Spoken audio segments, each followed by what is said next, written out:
It was a quiet Friday night when a pizza driver received an order to a remote rural address. The GPS guided him down a long, winding road, surrounded by trees that seemed to close in on the headlights.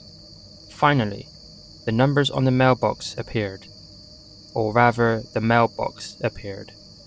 The house behind, it was dark, no lights, windows shattered. The yard had grown wild, crawling with weeds and brambles, yet the GPS insisted he had arrived. He stepped out of the car, the chill in the air crawling up his spine. The night was silent, except for the soft rustling of leaves. He called the number. At first, there was nothing, then a whisper. "Come inside.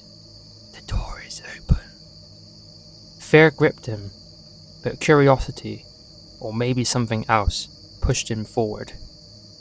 He walked up the cracked porch steps, every floorboard groaning beneath his weight.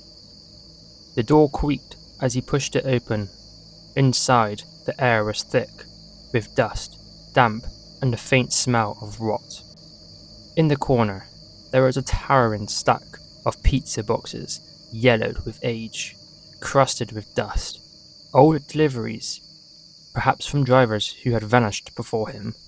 A scraping noise echoed from the upstairs floor. Something shuffled, slow and deliberate. His pulse pounded in his ears. Every instinct screamed to run, but he couldn't look away. A shadow flickered at the edge of the stair. He spun, bolted for the door, and it slammed shut behind him. The keys in his hand trembled. With a force he didn't know he had, he yanked the door open, jumped into the car, and sped down the empty road. He never looked back, but the memory of those boxes and the sound of something moving upstairs followed him, long after the night ended. One night, a driver received an online order that seemed normal at first glance. The twist? It had been prepaid, and the delivery note included his full name. Not the store's name, not a nickname, his own. He had never seen the address before, but curiosity pulled him into the night. The house appeared ordinary, windows dimly lit, faint music playing inside. No one answered when he knocked, no response to his calls. Suddenly, his phone vibrated in his pocket. The number was unknown. He answered. A distorted, low voice whispered, "I've been waiting for you." The word stretched out, dragging across the silence like a claw. He looked up, and beyond the tree line, barely visible, a figure stood watching. A pizza uniform, a familiar uniform, the same one he wore every night. Panic surged through him. His engine roared to life. He turned the wheel and sped into the night. Behind him, the figure didn't move, just stood, watching, waiting. Every street he turned, every alley he passed, the feeling didn't leave him. The sense that someone had marked him, chosen him, and was silently following. Weeks later, he still couldn't shake the memory of that uniform, that gaze in the dark. During the final delivery of a long shift, a driver was sent to a gated property with no house number, just GPS coordinates. The metal gate opened automatically, squealing as it swung aside.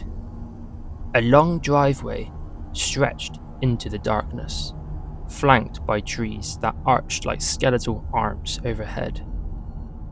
At the end, a house glowed softly in the night, seemingly normal, but something felt wrong. As he approached, shadows moved behind every window, not one or two, dozens, all of them watching. He felt a chill creep along his spine.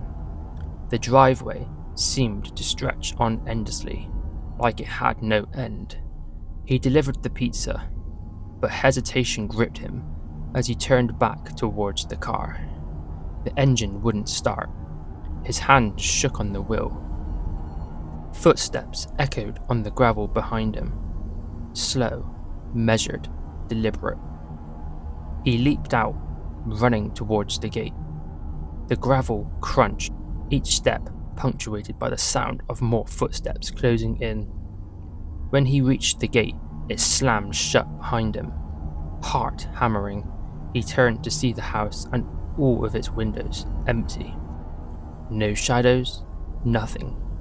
Yet the feeling of unseen eyes lingered, heavy and suffocating, and he knew that somewhere the house was still watching.